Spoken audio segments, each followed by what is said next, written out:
To call this meeting to order. Welcome to the October 23rd Radnor Township School District Business Meeting. The first item on the agenda is the Pledge of Allegiance. I pledge allegiance to the flag of the United States of America and to the republic for which it stands, one nation, under God, indivisible, with liberty and justice for all.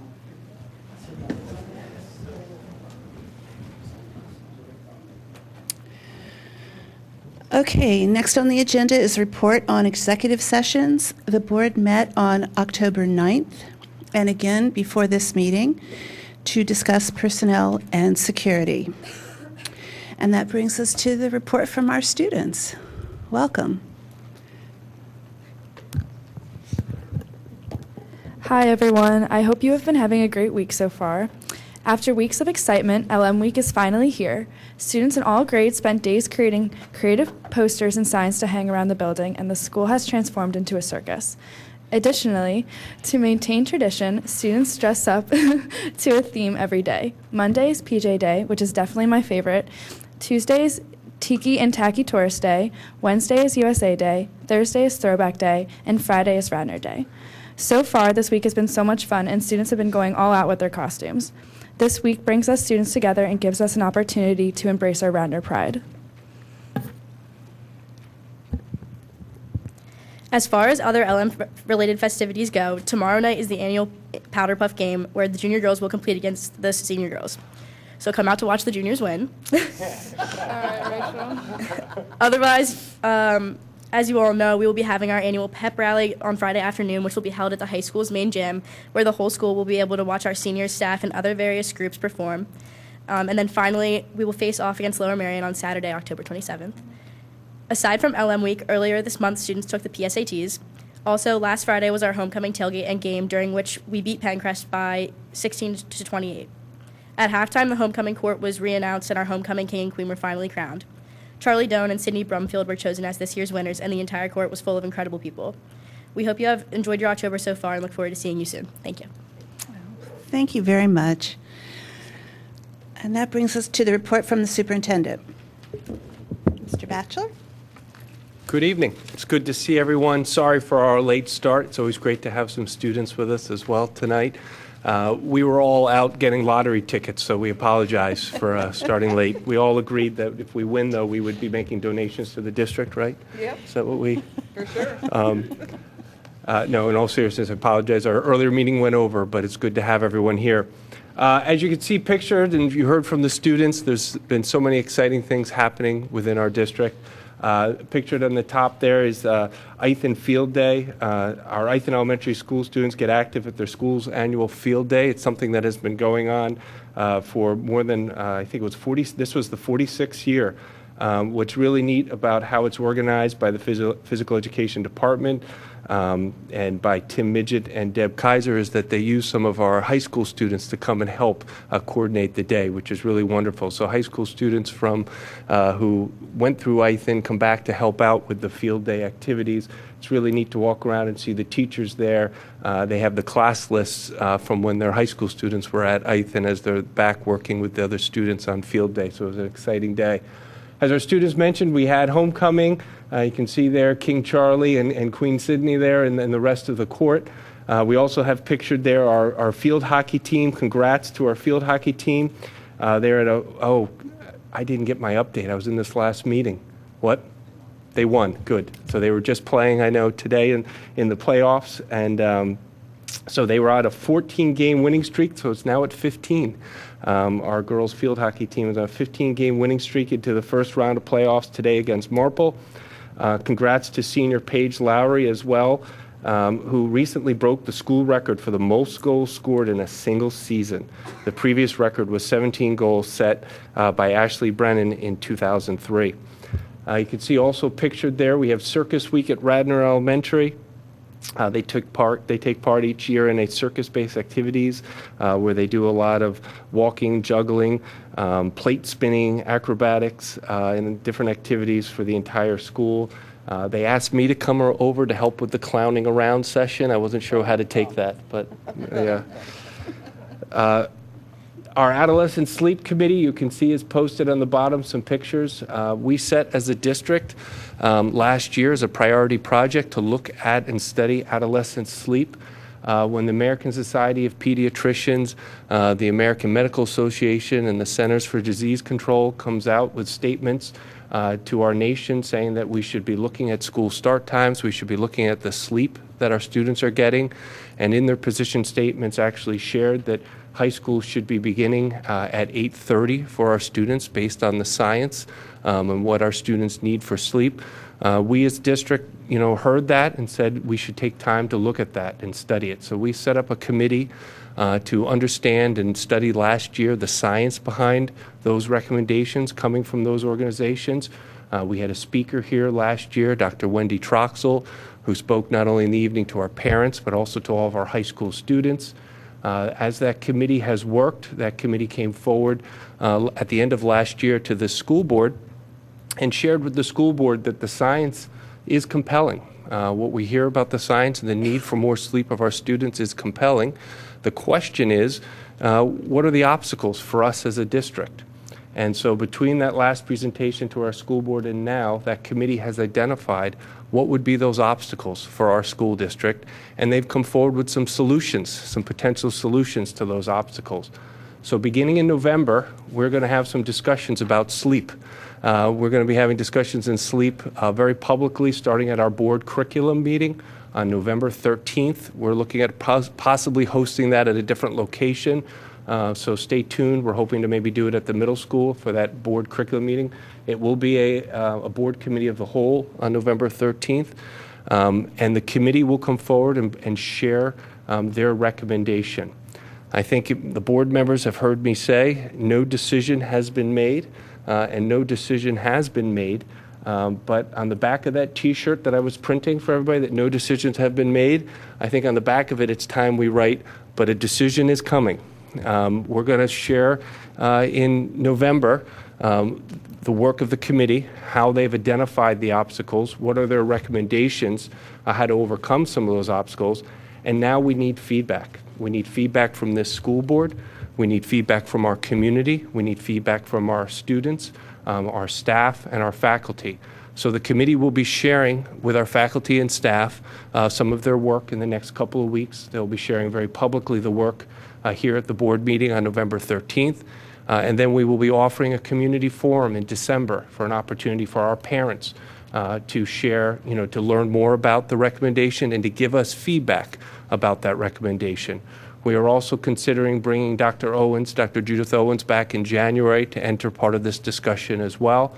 And then we'd be anticipating somewhere in February or March that this board will have an opportunity to vote on whether or not this is something we want to consider as a district or if it's something that might not be appropriate for us as a district. We're going to make a decision, and then we're going to move on from that decision. It's going to be a good discussion, though, I believe, starting in November, and just wanted to share that with the board and our community to stay tuned and come to that meeting. And we'll be engaging our students more as well. They've been engaged throughout this process, and there's been students who've been members of the committee, and we'll be engaging them as well with that discussion. So again, no decisions have been made, but we are going to have a very public discussion on this starting November 13th. And then you can see that we also had on the bottom there, that screen there, we had a Keeping Students Happy and Healthy. We had a seminar at our high school about binge drinking. Radnor High School seniors watched, which was very powerful and received high praise from many of our students who were part of that. And as you know, if you heard, we do, besides, I mentioned the field hockey, I just would be remiss not to mention that our boys soccer are in playoffs, as well as some of our tennis players. Kanon and Lucy advanced to District 1 girls tennis championships. And as I said, our boys soccer have earned a number 7 seed in District 1 tournament. And then lastly, upcoming events. There is a lot going on. And as our students mentioned, it is LM Week. Madam President, Mrs. Solomon, Lydia, you've been invited to a pep rally on Friday afternoon, and the students want you to be part of the pep rally and the half-day tradition that will be discussed on Friday, so more to come on that. Did you guys know there's a pep rally Friday? No? Yeah, I didn't know if kids were talking about that. No, all right. That's all I have. Oh, actually, excuse me. Nope, that's all I have. Thank you. Thank you very much. We have some recognitions tonight. First is Dr. Babson.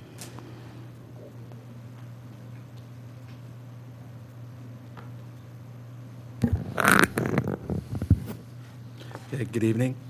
Can you hear me? Okay. So this is for Kanon Ciarrocchi. Radnor High School junior Kanon Ciarrocchi won the Central League Girls Tennis Singles Tournament title on September 29th, defeating Conestoga High School's Cassidy Landau in the championship finals.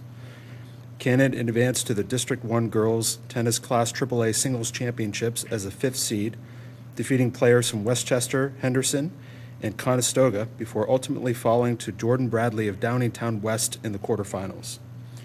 Kanon also competed as a member of the 6th-seeded Radnor team in the District 1 Class AAA team tournament. The team defeated Methacton High School in the first round and dropping to Unionville High School in the quarterfinals. Kanon also finished second in the Central League Girls Tennis Doubles Tournament with teammate Lucy Hedrick. Kanon and the tennis team are coached by Pat Kurtz.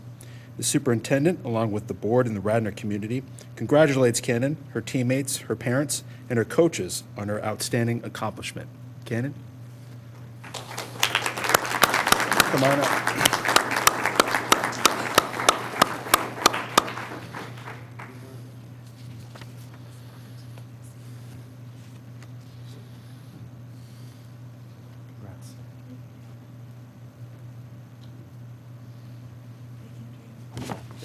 You're going to go in the back and take a picture.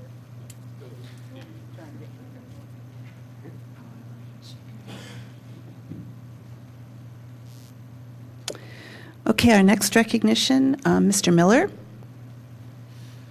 All right. I have a whole folder full of certificates for everybody in the room. This is kind of cool for me. I played golf in high school. It was my senior year, and we had one guy who was good, and 6 of us were hacks. So in 25 years, you've gotten pretty good. So the Radnor High School golf team finished their regular season undefeated and earned the title of Central League champions at Turtle Creek Golf Course on October 2. Senior captain Dave Colleran also tied for the individual Central League title for the 2nd straight year. 7 members of the golf team qualified to compete in the District 1 Class AAA Individual Golf Championships. David Colleran, Davis Flannery, Jack Hamilton, June Kim, Jacqueline Slinkard, Blake Stefano, and Tyler Turno. Chase Stefano qualified to compete with David Colleran, Davis Flannery, Jack Hamilton, and brother Blake Stefano at the District 1 Boys Golf Class AAA Team Tournament. David Colleran and Blake Stefano advanced to the 2nd round of individual district play. David finished in 5th place and Blake in 26th.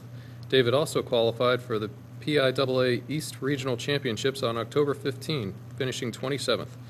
The members of the golf team are Samuel Beers, Samuel Bookbinder, you can all come up here because I have certificates for all of you, David Colleran, Jack Termont, Davis Flannery, Jaden Goldstein, Molly Haas, Jack Hamilton, Luke Kelly, Rishna Khanna, June Kim, Rain Oswald, James Quinn, Jackson Reed, Jacqueline Slinkard, Blake Stefano, Chase Stefano, and Tyler Turno.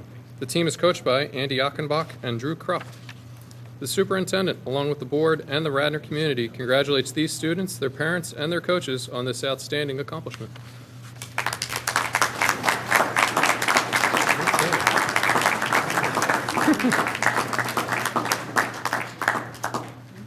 Okay, Samuel Beers.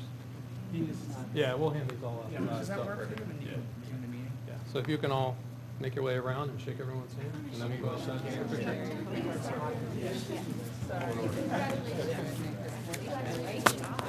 Now they're going to cross the road. Congratulations. Congratulations. Congratulations. Congratulations. Congratulations. Congratulations. Congratulations. Great job. Great job, coaches. Congratulations. Congratulations. Congratulations. Congratulations. Oh, you got it. Congratulations. Congratulations. Congratulations. Oh, no, we did all you guys. All right, we're going to have to manage this next time. Big team.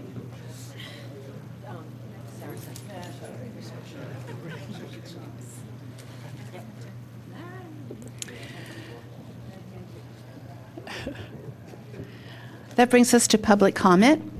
Citizens are encouraged to address the board during the public comment portion of the meeting on the agenda or other topics related to Radnor Township School District. Please print your name on the sign-up sheet on the table at the back of the room. Clearly state your name, street address, and topic to be addressed. Individual comments shall be limited to not more than 4 minutes as per Board Policy 006. Should you be unable to attend this meeting, submit your comments by email to boardquestions@rtsd.org or in writing to Mr. Michael Petiti, Radnor Township School District, 135 South Wayne Avenue, Wayne, Pennsylvania, 19087. Administration will review the questions, and the corresponding answers will be posted on the district board docs website by the start of the first committee meeting of the following month. Is there any public comment at this time?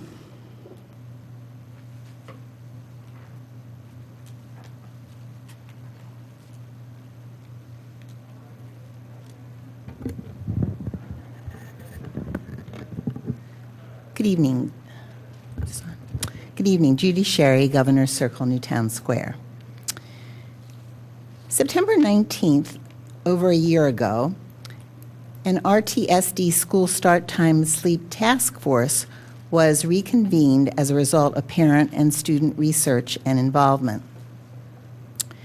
An action plan was established with a timeline and dates that included collecting information from other districts, surveys, forums, more research, and according to this task force outlined at the meeting, a summer 2018 date where a course of action was to be determined based on task force findings. Why hasn't the board honored this time commitment? Last September, some of us questioned whether a year of studying, researching, and meeting were needed for a final conclusion that seemed pretty obvious from scientific sleep studies, and that perhaps little Susie, Rip Van Winkle, or Sleeping Beauty were to blame for the delay. Well, summer, September, and most of October have come and gone, and now the latest date thrown out for the sleep report is the November Curriculum Committee meeting. But don't wake up too quickly, because apparently the board will be hibernating for a while and won't take a serious vote on this issue until, I wrote in my notes February, but I learned tonight possibly March 2019. Regarding Title IX information, on the Interscholastic Athletic Opportunities Disclosure Form posted by the district for 2017-2018, the Football Booster Club's contributions are included for the first time in 3 years. The amount is huge, $41,950. It's a requirement to include Booster Club contributions because these dollars impact participation, and Title IX, among other things, considers fairness in funding girls' and boys' sports. As an additional matter of fact, the total of boys' Booster Club contributions equal $146,011 and are $54,478 more than the Girls Booster Club contributions of $91,533. That's 60% more for the boys than girls. And also, related to this posting, does the freshman football team have a coach, because none are listed under freshman football?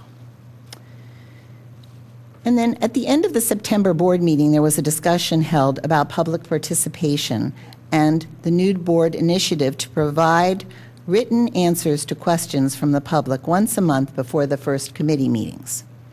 The board president, Ms. Solomon, stated she prefers not answering questions on the spot for 2 reasons. Quote, 1, I don't want to put misinformation out there. I think it's better to think about the question and then have the right person who actually knows the answer formulate the correct response in writing. If this is indeed true, why isn't the board following this advice and requesting its questions be answered in writing the following month? Then, as Ms. Solomon stated, there is no confusion. All of her rationale for denying the public direct and timely answers should apply to the board, including, quote, what you heard might be different from what somebody else heard, and then all of a sudden we're spinning into, quote, what really is the answer. Since it's important to Ms. Solomon that, quote, the right person who actually knows the answer formulate the correct response in writing, unquote, why isn't that person's name listed beside the answer so that they can take credit and responsibility for the response? Do board members review these answers for accuracy? Ms. Stern stated that committee meetings are back-to-back and public comment frequently causes our meetings to run late. That's a very interesting analysis. Why do committee meetings have to be scheduled Ms. Sherry, you've back-to-back? reached your 4 minutes. Could you please wrap up your comments? Thank you. Yes, I will. TE, a district that performs equally and sometimes better than Radnor but spends significantly less per student, holds all committee meetings at 7 o'clock on different dates and does not jam them back to back. This year, some of these TE meetings ran till 10:40, 9:50, 9:53, a lot longer than Radnor's meetings.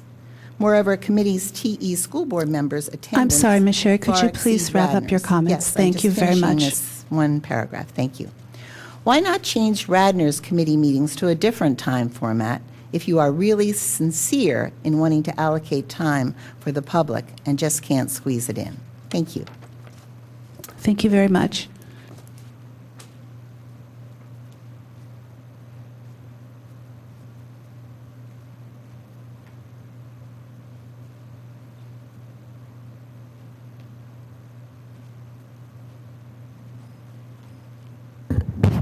Good evening, Cindy Spurtle, 106 Valley Forge Terrace, Wayne. I have a couple questions from the answers to our questions for the month of September. A question was asked during the Finance Committee meeting in September as to the total number of hours for Fox Rothschild for the investigation that was conducted during the year. And the answer came back with a total dollar amount, but not number of hours. So I researched, found the hourly rate, and figured it was about 65 hours, a little more than 65 hours. The question is, we haven't heard any report on that, and since the grievance and investigation began very publicly, I think the public should be included in whatever findings from this $14,726 there were, and how the investigation ended. Were there any wrongdoings and any punishments or not? Since the public was included in almost the entire procedure. Another comment on the new decision to have questions posted, answers to the questions that are asked during the month at the committee meetings and the business meetings, posted online for those who have asked the questions to review the answers. September questions, the responses to those were posted on October 9th. Now, October 9th was a little over 2 weeks after the business meeting, which is always the last meeting of the month. Prior to that, there are 2 evenings where the committees meet. And I would like to request that, and that happened to be the day of the first committee meeting.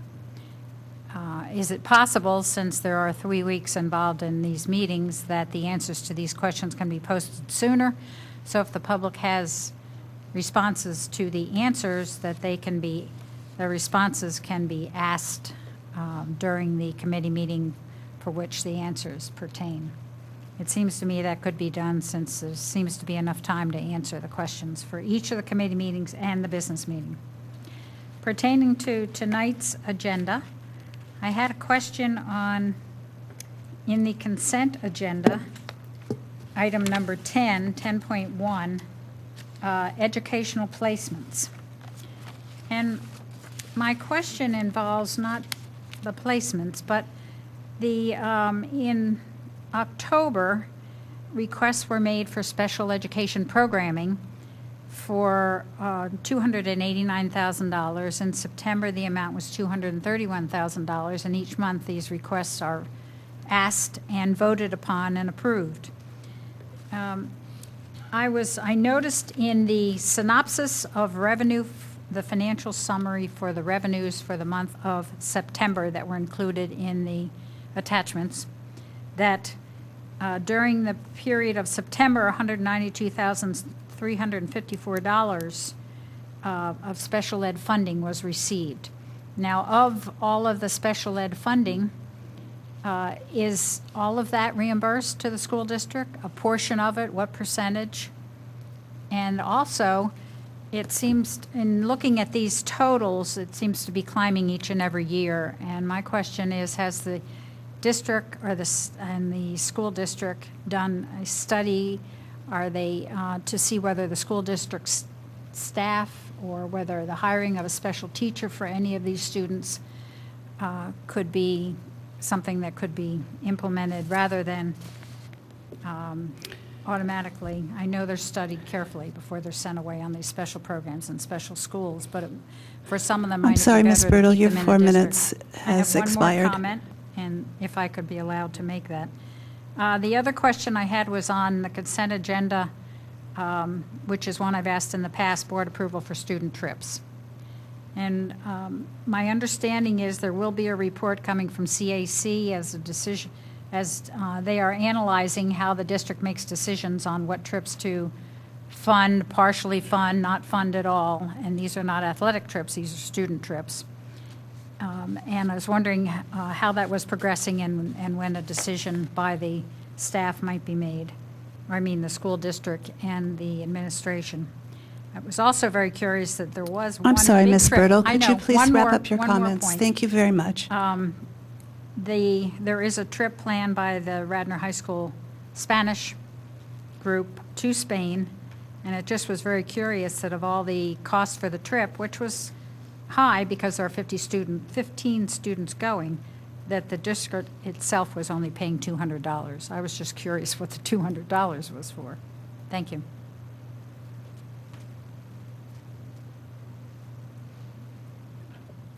All right, that brings us to reports from the board committees.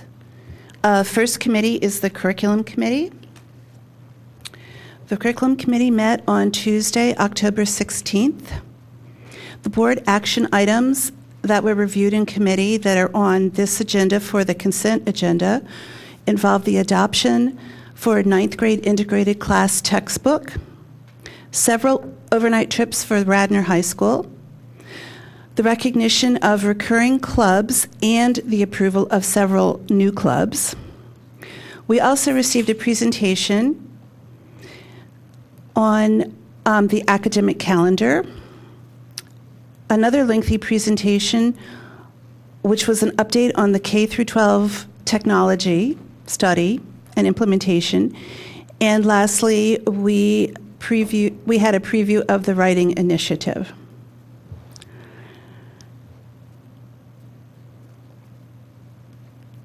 The committee members were also offered a reminder about reviewing the school counseling plan, and were offered several dates where they could attend, or 3 dates to go and ask questions regarding the technology study.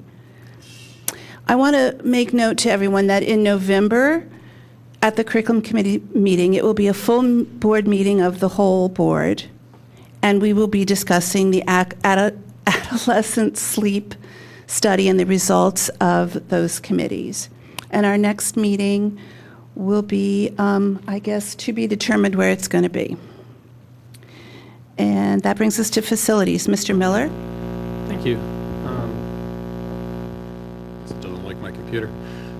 We had our meeting on October 9th, and the only thing on the agenda was the bleachers.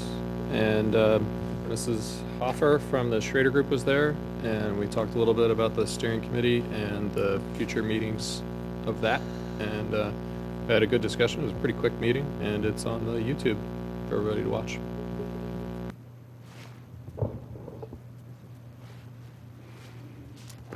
Thank you, Mr. Miller. That brings us to Finance. Ms. Stern.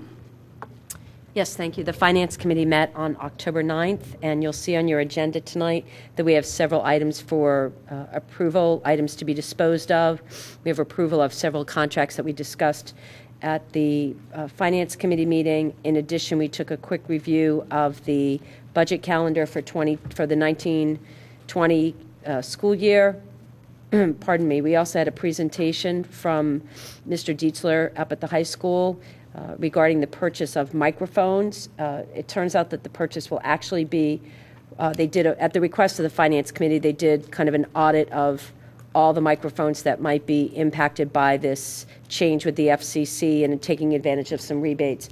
And so you'll see on your agenda the amount of approval is about not to exceed $35,000, but that includes all of the microphones up at the high school plus the additional ones that they realized they have here throughout the district. So this is a way to take advantage of this rebate. And then finally, we took a quick look at the performance audit. This is an audit of our school district, looking at basically everything except for the budget, not the financial audit, the local audit. It's done about every 5 years or so. And finally, we did a quick review of the Plan Con Part G for the construction that was done over at the Wayne Elementary School. That's also on tonight's agenda. Our next meeting is November 20th. Thank you. Thank you, Ms. Stern. That brings us to the Policy Committee. Ms. Goldman. The Policy Committee met on Tuesday, October 16th. You will see on tonight's agenda the following policy for a second reading, Policy 006. Nothing in the policy has changed since this board saw it at last month's business meeting, except for the non-substantive addition of the words, quote, including but not limited to the Pennsylvania Sunshine Act, end quote, in the purpose at the suggestion of the Policy Committee. This law was referenced by number in the reference section of the policy, but was requested to be spelled out in the purpose section of the policy as well. You will also see on tonight's agenda 2 policies for first reading. The first policy is 718, Service Animals in Schools. This policy was revised in 2016 and called for an AR that was never developed. In the process of addressing that, it was realized that much of the AR language was contained within the policy, so the policy content was divided into a policy and an AR. And the second policy coming to a first reading tonight is Policy 003, Functions. This policy has been revised to accurately memorialize our district's policy review practices and to provide maximum consistency and efficiency in policy work. If these 2 policies are approved tonight, they will be brought back to the Policy Committee in November and then the full board for a second reading and adoption. Next month's Policy Committee meeting will be on Tuesday, November 13th at 6:30. Thank you, Ms. Goldman. The Government Relations and Communication Committee, Ms. Goldman. GRCC met on the 16th as well, and we covered 2 items. At the time that we met, there were 2 days left in the 2-year Pennsylvania legislative session for both the House and the Senate. And any legislation that was not passed at the conclusion of those 2 days and moved on to the governor for his signature would be discarded and have to start over again from scratch in the next 2-year legislative session, which will begin in January. One of the most watched pieces of legislation that did not make it into the many school code amendments in June when the budget passed, but did slip in under the wire this month, was Senate Bill 1095 that provides alternative pathways to meeting the state graduation requirement vis-a-vis the Keystone exams. That bill did pass and was signed into law by the governor actually on the day that we met, as I recall. We spent much of our very limited GRCC time discussing that new law, given that this board has been among many others across the state advocating for the elimination of Keystones as a graduation requirement. We all know the devil is in the details on this new law, and PDE and the State Board of Education will be issuing guidance on those details at some point in their near future. Our committee discussed the possibility of holding an information session similar to the one we held for Senate Bill 2 when this 1095 guidance is released. The graduation changes will go into effect with the graduating class of 2022, which is students who are currently in 9th grade. The other topic we covered very briefly was a review of the committee goals set for the 2017-18 school year and how those goals have been met to date. GRCC will meet next on Tuesday, November 13th at either 4 or 4:30. Thank you, Ms. Goldman. That brings us to the consent agenda. Although board action is required, it is generally unnecessary to hold discussion on these items. With the consent of all board members, they are therefore grouped and approval is given in one motion. In the event a board member wants to discuss any item, the board president will move it to an appropriate place on the agenda. Does anyone want to pull any consent agenda items at this time? I just have a question. I don't need to pull something, and I'm going to vote for it, but 11.1, which are the overnight trips, could we just be provided with a list of who those chaperones will be? Is that? Certainly. Yeah. About that later. Yeah. Thank you. I just wanted to have that information. Okay. I move that we approve the consent agenda, items 9.1 through 13.1. I need a Seconded. second, please. Second. Thank you, Ms. Dunn. Okay, all those in favor, please indicate with a hand vote. Okay, consent agenda passes 8-0. We are sailing along here.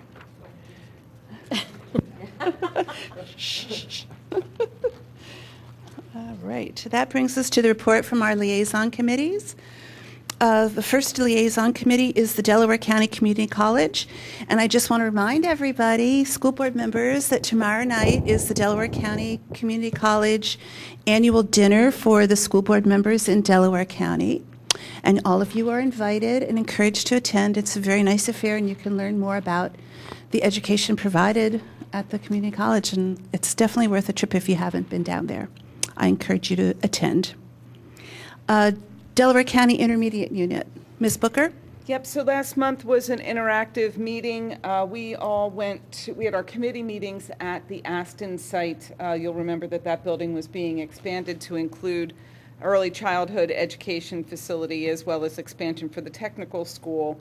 It's been a long time coming, and we got to go see the site. The building is partially open. I would say 2/3 of the building is open, with the rest of the work to be done in the welding area and some of those more interactive, the larger technical school elements of the building.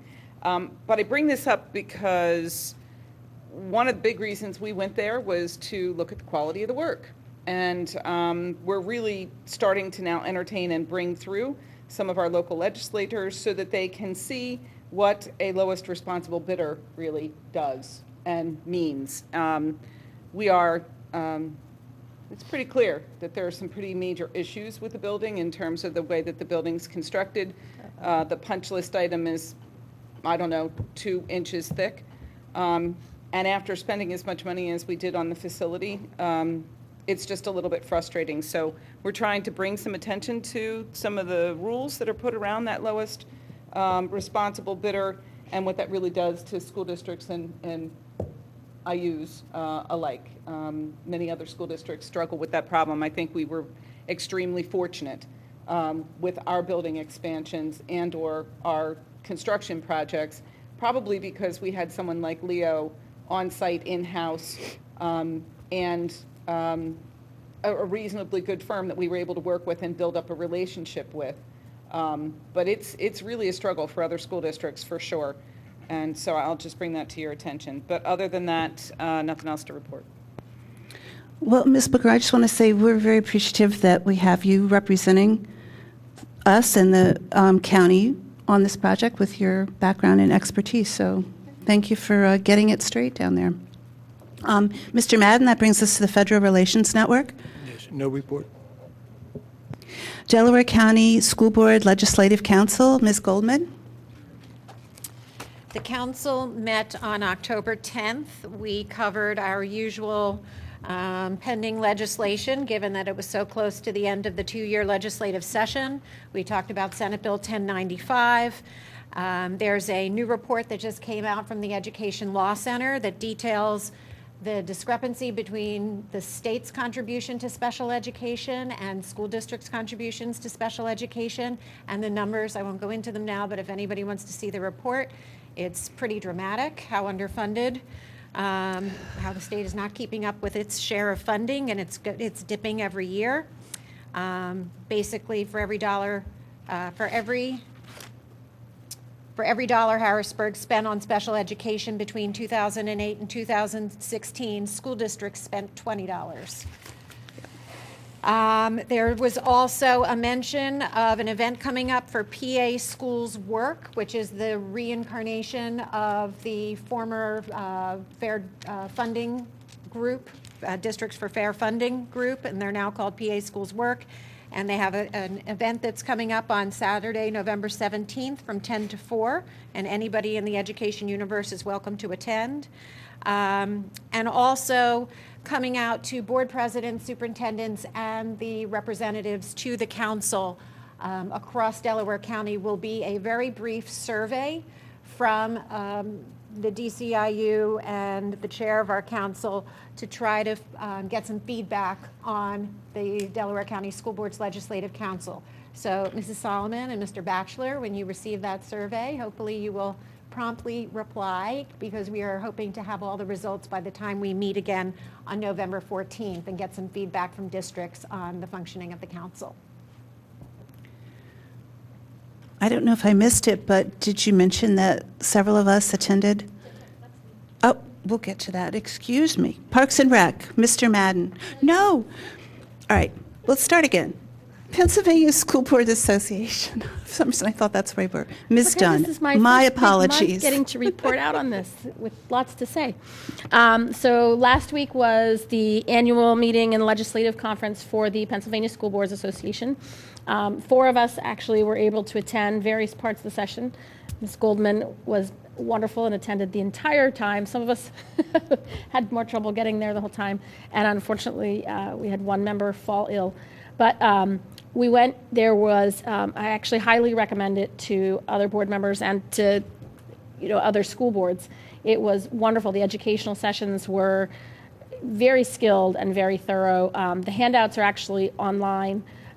If you want to go onto the PA School Boards Association website, you're welcome to access any of the handouts from any of the sessions. So if there's one you thought was somewhat interesting and wanted to see what they talked about, you can do that.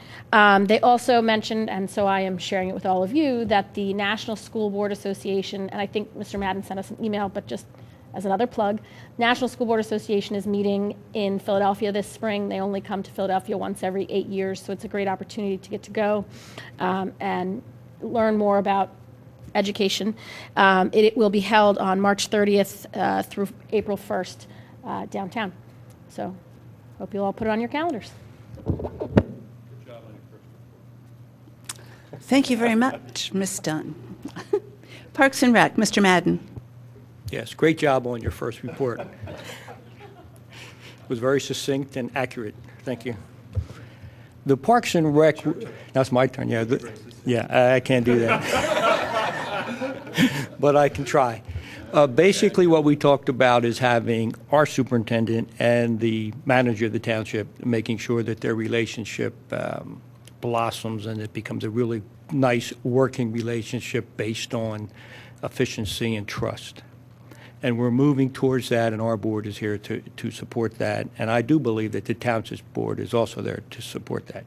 And we're talking about things like Emlyn Tunnel Park, where they're proposing to put a rest station, and Sulpizio Gym, where there was some issues with the floor. We do intend to move forward. But that was one of the most important things that we discussed. We also discussed the issues of trees that are within Radnor Township and some of the trees that may be on school property.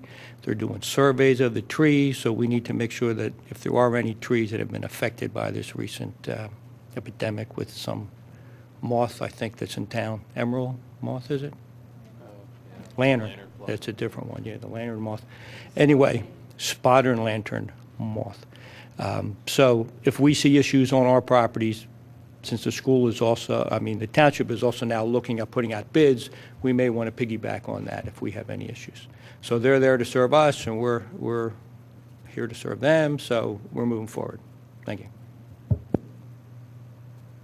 Thank you, Mr. Madden. Radnor Education Foundation, the Radnor Alumni Council, Mr. Miller. Okay. The news from the Radnor Educational Foundation for October, it is fall grant season, and they will meet and review and discuss several requests on Monday. Then the REF is hosting an afternoon at the movies with Paddington on Election Day, Tuesday, November 6th at 1 p.m. at the Anthony Wayne Movie Theater. Tickets are $5 per person and $20 maximum for families. All proceeds from the event will go to the Neighbors Helping Neighbors program that REF supports for families in the district who are in crisis. So if you have little kids at home and need something to do on Election Day, go there. REF will host the annual benefit on Saturday, February 9th at the Mainline Jaguar and Land Rover dealership. Ticket information will be forthcoming, and I have no report from the alumni. Thank you, Mr. Miller. Radnor High School Scholarship Fund, Ms. Stern. Yes, the scholarship fund is just in the process of printing their brochures and sending out their letters for their community appeal. And so that will be in your mailboxes soon, and I would ask you all to give and give generously. The more money that the scholarship fund is able to raise, the more they're able to turn around and give right back to our seniors. They try to provide scholarships ranging from $1,500 to $2,000 a year for all 4 years. So it really makes a difference for our kids. And so look in your mailboxes for that appeal. Thank you so much. Thank you, Ms. Stern. Radnor Page, Ms. Stern. No report. The Radnor Council for Special Education, Mr. Madden. Yes, we had our first coffee, I guess it was a couple weeks ago, with Jenny Lesage was there, and it was very, very productive. It was an opportunity for the parents to begin to understand some of the inner workings of how our special education program is delivered. Part of, or some of the issues that we discussed were related around initial notification when you first are told by your doctor or by a therapist, by whomever, that your son or daughter does have a disability, how that can be an extremely hectic time, a time where you're looking, where can you go, what can you do, what are your next steps, and that it was, I think, a relief to some of the parents that were there that we can be helpful at the school. We're just not concerned about the educational program that we deliver. We're concerned about the entire child, as we do have said this over and over again. So I look forward to moving that from a discussion into a reality that the parents out there can see and can plug into.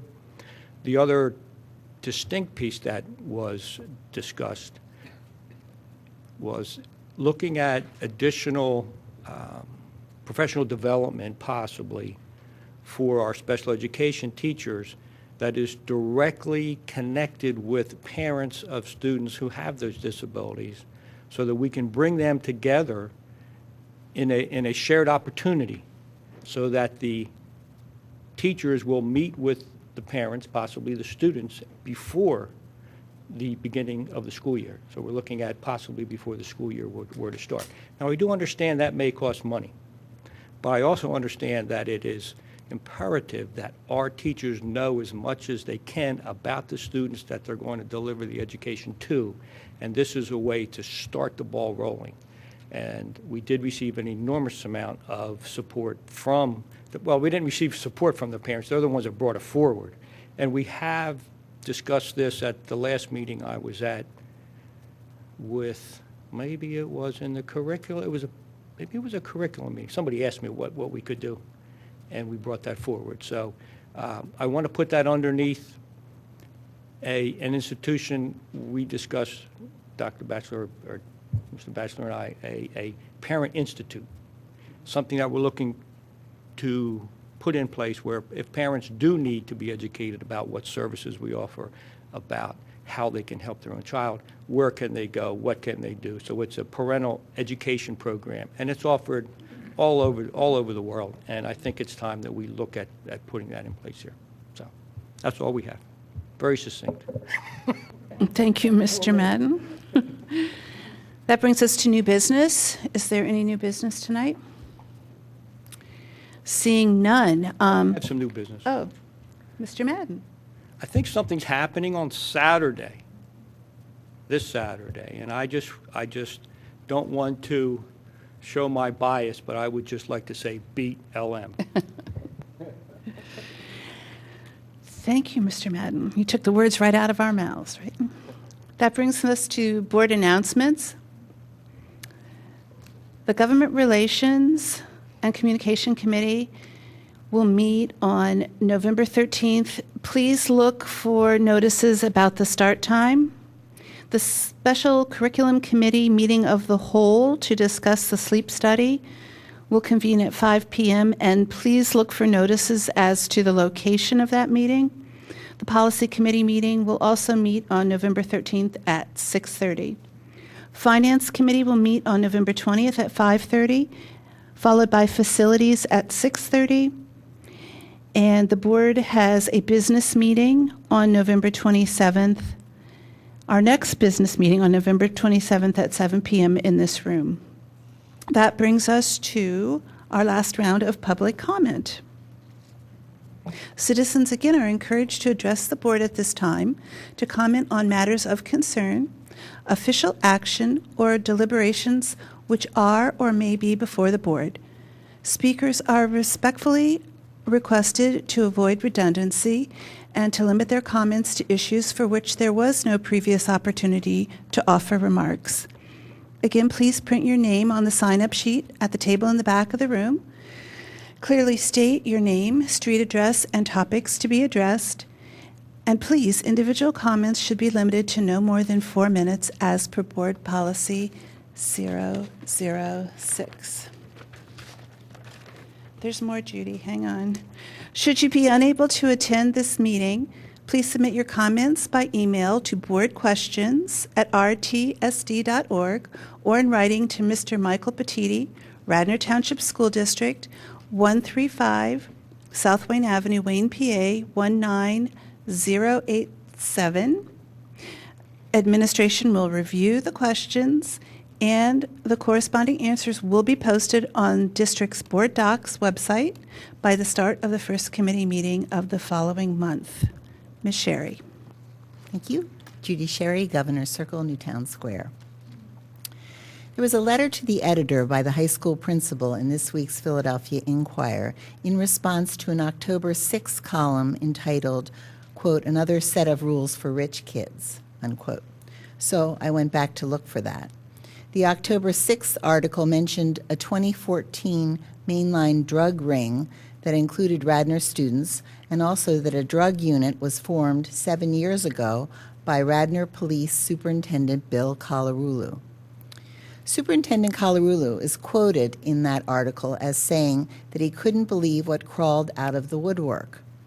Quote, "They were so busy handling narcotics arrests that we had to expand the unit," unquote. He said, "I was amazed. They were busting mostly young people."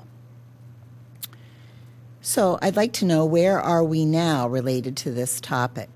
What's the current status of drug incidents in the district, including suspensions, expulsions, arrests, etc.? How do they compare with previous years? I think one of the things I learned in the interim is that we sometimes come in with drug-sniffing dogs. I'm not sure if that's accurate, but do we do that, and have they uncovered anything? And then for future planning, when I asked in August what recommendations were proposed by RTSD to improve the traffic impact caused by the Penn development across from the high school, the written reply was to go to a January 30th facilities meeting minutes. This meeting references recommendations by Dave Falcone, who is representing Penn. What are the district's ideas? Why did the district permit the trail to be moved to its property instead of insisting that it remain on the Penn property? Wouldn't it be better for students if the trail was on the Penn side? And here's 3 more questions. How, when, and who is coordinating district activities with Penn to reduce the impact of construction and development and adjust RTSD's schedule accordingly? Thank you. Thank you very much. Is there any other public comment at this time? I move we adjourn. I have a motion to adjourn. I Second. need a second. Thank you, Ms. Dunn. All those in favor? This has got to be a record. Thank you, everybody.